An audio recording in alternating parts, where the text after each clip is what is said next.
Can I bind a new RC receiver to my old transmitter? Imagine you just bought a new RC receiver and want to use it with your trusty old transmitter. It's a common question among hobbyists who want to upgrade or swap out parts without replacing everything. The answer depends on a few key points about how these devices communicate. First, the main thing to check is if both the transmitter and receiver use the same transmission protocol.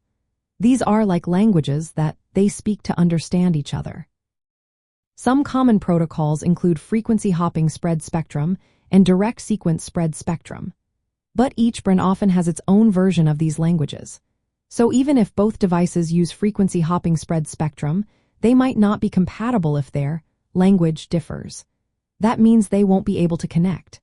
The second thing to look at is the frequency band. Most modern RC transmitters and receivers operate on 2.4 GHz frequency. If your old transmitter works on a different band, like 27 or 75 MHz, it won't be able to bind with a new receiver designed for 2.4 GHz.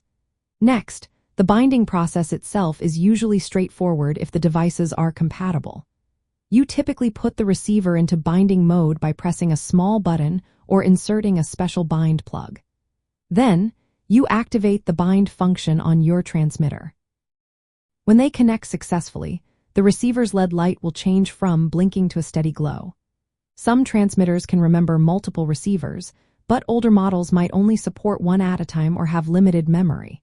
It's always best to check the manual or specifications of both your old transmitter and the new receiver. If they are from the same brand and use the same protocol and frequency, binding should be simple. You follow the same steps, and they should connect easily.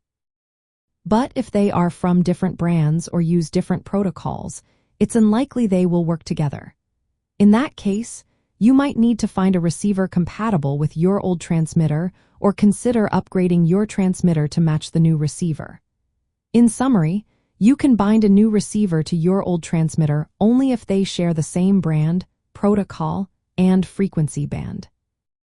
If any of these don't match, binding will not happen, and you won't be able to control your RC vehicle with that setup. Always double-check the specifications before trying to bind, and you'll save yourself time and frustration.